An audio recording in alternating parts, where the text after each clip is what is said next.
Hello दोस्तों, आज हम इस वीडियो में ट्रेडमिल की सर्विसिंग करना सीखेंगे, वो भी घर पे। अगर आपके घर में ट्रेडमिल है तो उसको कैसे सर्विसिंग करना है, कैसे ऑयल डालना है, उसके जो भी इंटरनल पार्ट्स हैं उसको कैसे लुब्रिकेंट करना है, ये मैं आज इस वीडियो में बताऊंगा। ये आरपीएम फिटनेस की ट्रेडमिल है, मॉडल नंबर 970, जो कि मेरे घर पे है। पिछले 8 मंथ पहले लिया था मैंने।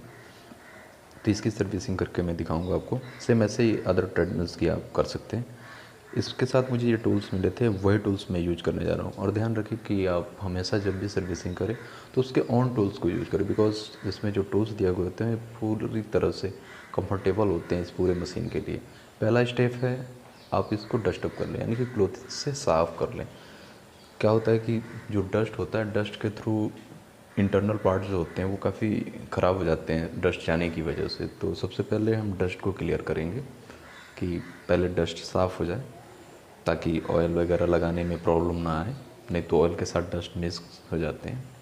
और सबसे ज़्यादा ज़रूरी ध्यान ये रखना होता है, जो बेल्ट्स होते हैं, बेल्ट का इंटरनल साइड जो पार्ट होता है ना, उस पर ज़रूर आप डस्टअप करें, क्योंकि वहाँ पे बहुत सारा, जब रनिंग करते हैं तो रनिंग की वजह से धूल जम जाती है, इस वजह से बहुत ज़्यादा दिक्कत हो जाता है। तो उसको अच्छे से साफ़ कर लें।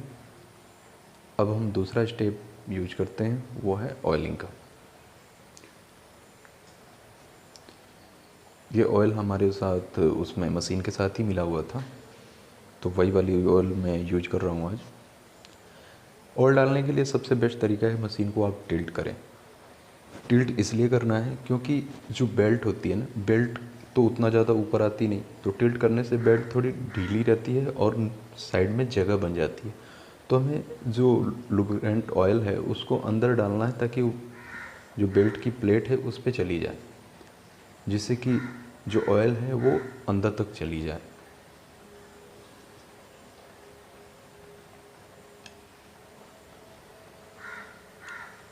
सेम ऐसे ही दूसरी साइड भी करना है। दूसरे साइड भी आपको पहले मशीन को टिल्ट कर दीजिए और उसके बाद उसमें ऑयल डालिए। अगर आपका मशीन काफ़ी ज़्यादा भारी हो, कुछ मशीनें भारी होती हैं, तो आप किसी और की हेल्प ले सकते हैं। लेकिन ये सबसे बेस्ट तरीका है मशीन को जो रनिंग बेल्ट होती है उसमें ऑयल लगाने की।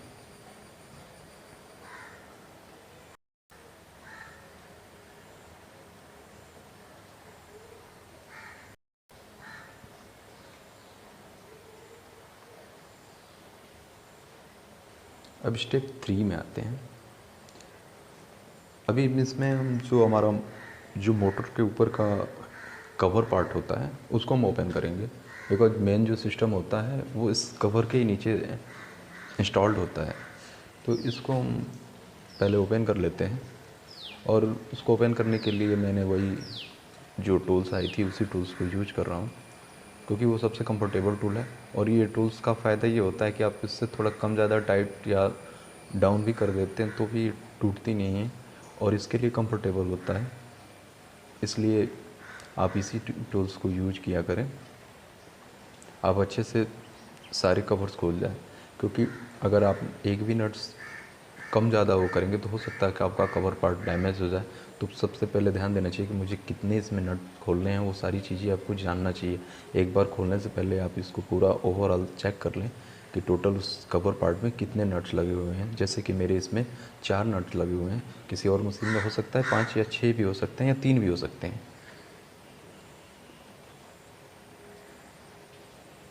अब इस कवर पार्ट को रिमूव कर लेंगे। देखिए कवर पार्ट अभी रिमूव हो गया है। इसके इंटरनल्स पार्ट्स आपको विजुअली दिखाई दे रहे होंगे। ये मोटर है और उसके कंडेंसर एसेसरीज लगे हुए हैं, और ये रनिंग बेल्ट है। अब इसकी हम ऑयलिंग करेंगे, जो भी लुब्रिकेंट ऑयल है, क्योंकि मोटर बहुत इंपॉर्टेंट पार्ट होता है ट्रेडमिल का।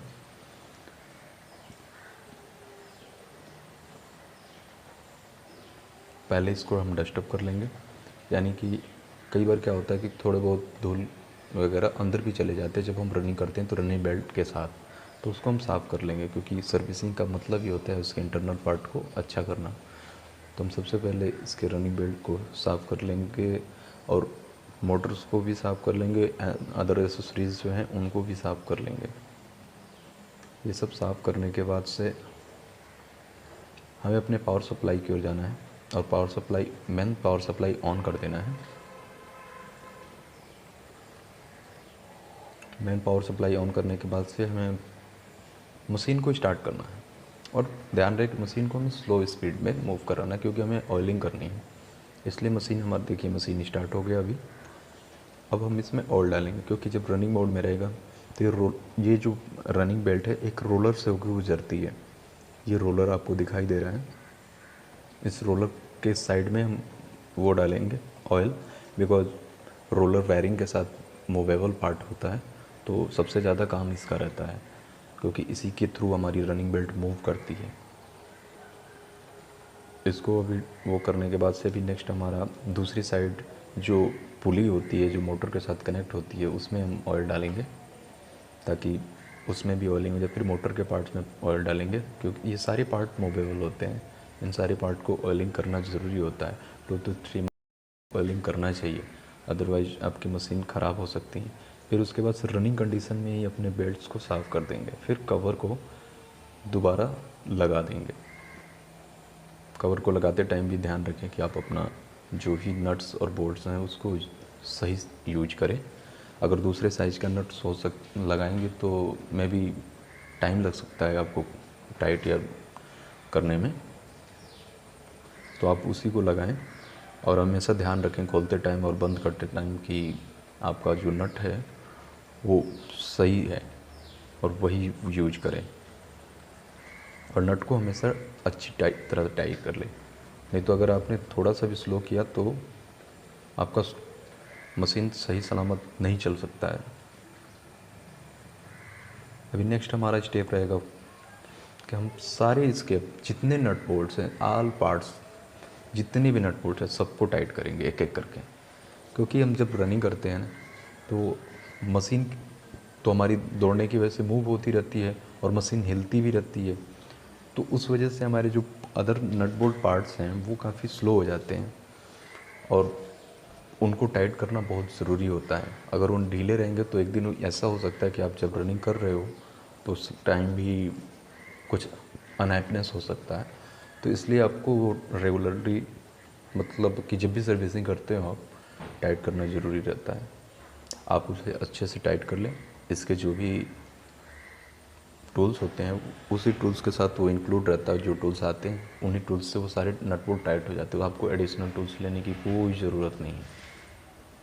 आप आराम से अपने नट बोल्ट्स को टाइट कर सकते हैं।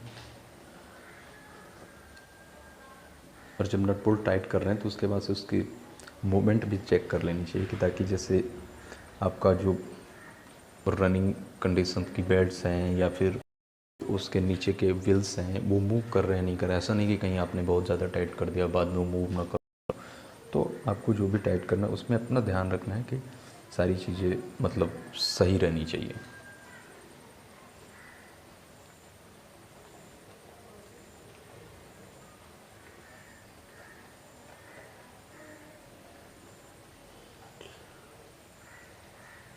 अभी जो आप वीडियो में देख रहे हैं ये इसका मेन नट होता है, जो कि centre of the front side होता है।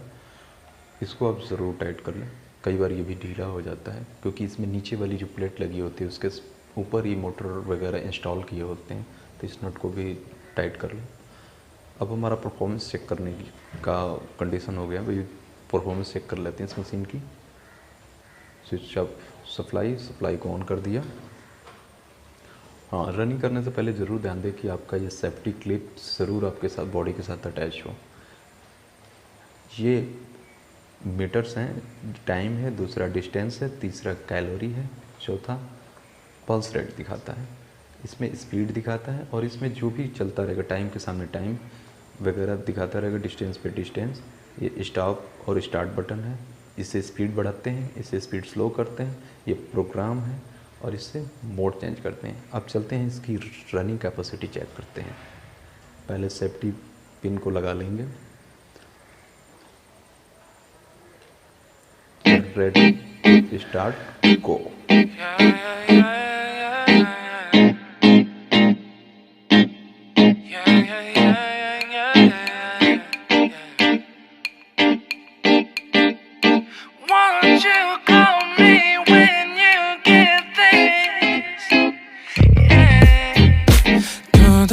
두 눈에 매력적인 입술 네가 내게 말을 걸 때마다 내 기분은 higher Girl what's your desire 내 심장은 paradise You're beautiful girl can't you see 다들 너를 질투해 걱정 마 girl can't you see 내 눈엔 늘 완벽해 Won't you call me when you get this Yeah 못나도 내겐 이뻐 Yeah 뭘 해도 내겐 이뻐 Yeah I want more money, money, more money Yeah I want more money, more money, more money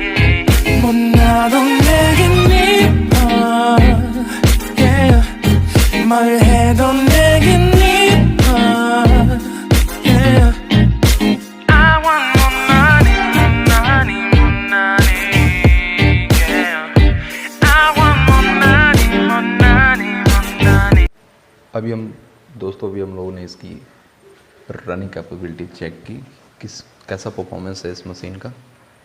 मेरे हिसाब से इस machine का performance अच्छा है because 70 to 80 kg weight easily वो कर लेता है, आराम से रनिंग कर सकते हैं और मशीन घर के लिए काफ़ी सही है। अभी सप्लाई बंद करें।